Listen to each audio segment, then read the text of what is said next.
पिंपरी चिंचवड महानगरपालिका निवडणुकीसाठी उमेदवारी अर्ज दाखल करण्याच्या शेवटच्या दिवशी 300 पेक्षा अधिक उमेदवारांनी आपले अर्ज दाखल केले।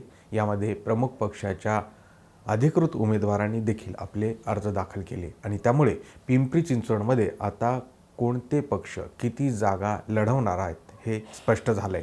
मात्र याबरोबरच ज्या पद्धतीनं हे उमेदवारी अर्ज दाखल केल्या गेलेत त्यावरनं आणखी एक गोष्ट स्पष्ट झाली, ती म्हणजे पिंपरी चिंचवड शहरात भाजप विरुद्ध जे काही प्रमुख पक्ष आहेत ते वेगवेगळ्या पद्धतीने लढत आहेत। काही पक्ष स्वबळावर लढत आहेत तर काही पक्ष युती करून लढत आहेत। या सगळ्यामुळं एक गोष्ट निश्चित आहे की पिंपरी चिंचवडमध्ये होणारी निवडणूक आणि त्यासाठी जे मतदान करणार आहेत त्यांच्या मताचं विभाजन होईल। मात्र या मताच्या विभाजनाचा फटका आणि फायदा कुणाला होईल हे जाणून घेऊया पुढच्या काही मिनिटात। नमस्कार, मी गोविंद वाकडे आणि तुम्ही पाहताय न्यूज 18 लोकमत। पिंपरी चिंचवड 128 जागा आणि जवळपास आत्तापर्यंत 700 पेक्षा अधिक उमेदवारांनी इथे आपले अर्ज दाखल केलेले आहेत। त्यामध्ये अपक्ष, बंडखोर आणि विविध पक्षात नाराज असलेले अनेक इच्छुक उमेदवार यांचा देखील समावेश आहे। मात्र असं असलं तरीही आज या उमेदवारी अर्ज दाखल करण्याच्या शेवटच्या दिवशी जो सगळ्यात मोठा पक्ष इथे आहे त्या भाजपनं 123 जागांवर निवडणूक लढवायचं ठरवलंय।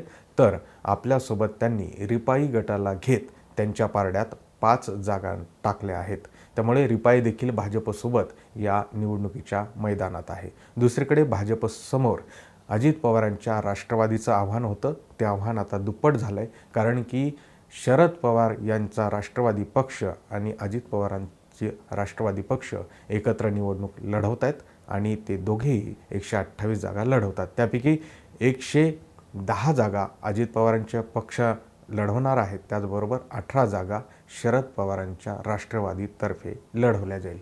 आता उरले 2 आणखी महत्त्वाचे पक्ष, एक म्हणजे उद्धव बाळासाहेब ठाकरे आणि दुसरं म्हणजे एकनाथ शिंदे यांची शिवसेना।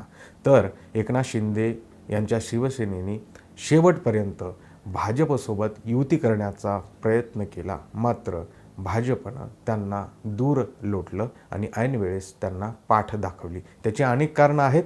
मग आता भाजपसोबत जर आपण जाणार नसू तर एकनाथ शिंदे यांच्या शिवसेनेकडे केवळ एकच पर्याय होता, तो म्हणजे स्वबळावर लढण्याचा। 2017मध्ये जी निवडणूक पार पडली होती तिथेही शिवसेना एकाकी पडली होती आणि तेच चित्र आताही दिसतंय।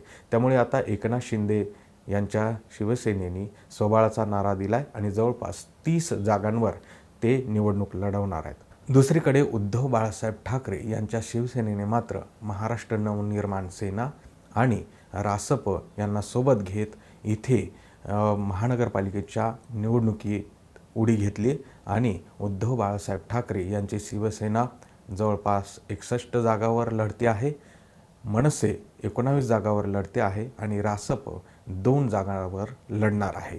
त्यामुळं ही एक वेगळी युती आहे। आता राहिला प्रश्न काँग्रेसचा, तर काँग्रेसनं देखील स्वबळाचा नारा देत जवळपास 60 पेक्षा अधिक जागांवर निवडणूक लढण्यासाठी कंबर कसली आहे।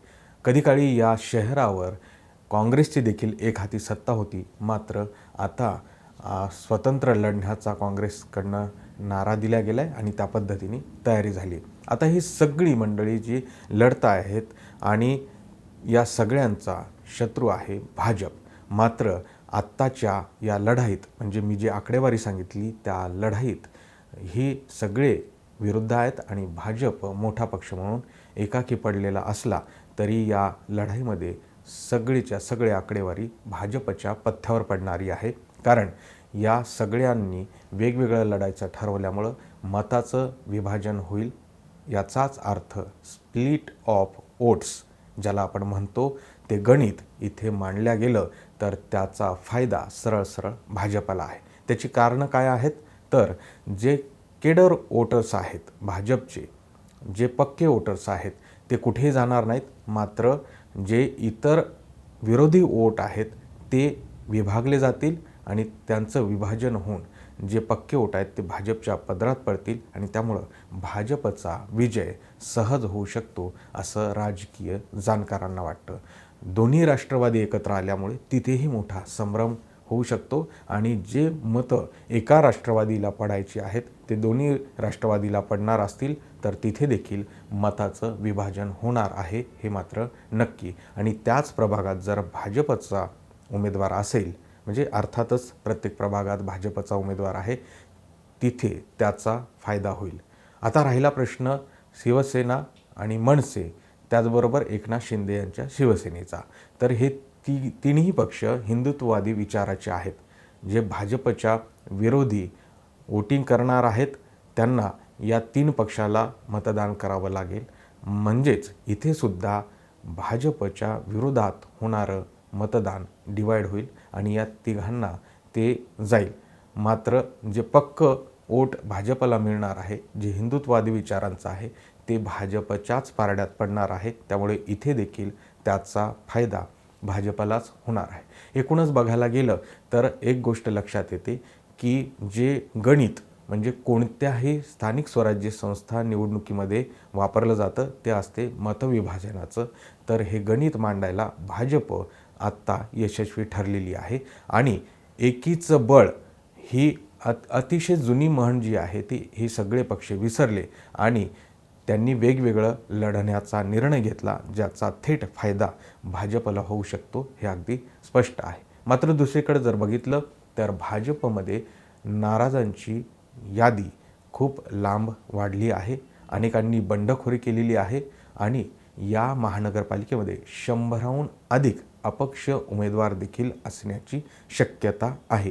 या अपक्ष उमेदवारांमुळे जर त्यामध्ये भाजपचे बंडखोर असतील तर भाजपला त्याचा फटका बसू शकतो. दुसरीकडे भाजपमध्ये नाराजी नाट्य मोठं घडताना दिसले आणि जे नाराज आहे, जे नाराजांची संख्या आहे, त्यांनी जर भाजपला अंतर्गत मदत करण्याचं ठरवलं नाही आणि त्यांनी मतदानावर जर अंतर्गत बहिष्कार टाकला तर मात्र भाजपची मोठी कोंडी होऊ शकते. आज जे चित्र बघायला मिळालं होतं त्यामध्ये भाजपमधले अनेक दिग्गज नाराज होते.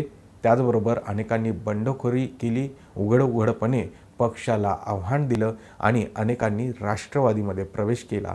त्यामुळे भाजपची डोकेदुखी कायम आहे असंही म्हणावं लागेल. आता या सगळ्या बंडोबांना थंड करण्यासाठी भाजप पुढची रणनीती काय आखते, त्यांना नेमके कोणते शब्द देते आणि ही निवडणूक कोणत्या मुद्द्यावर पार पडते याकडे आपलं लक्ष असणार आहे. तुर्तास एवढंच. धन्यवाद.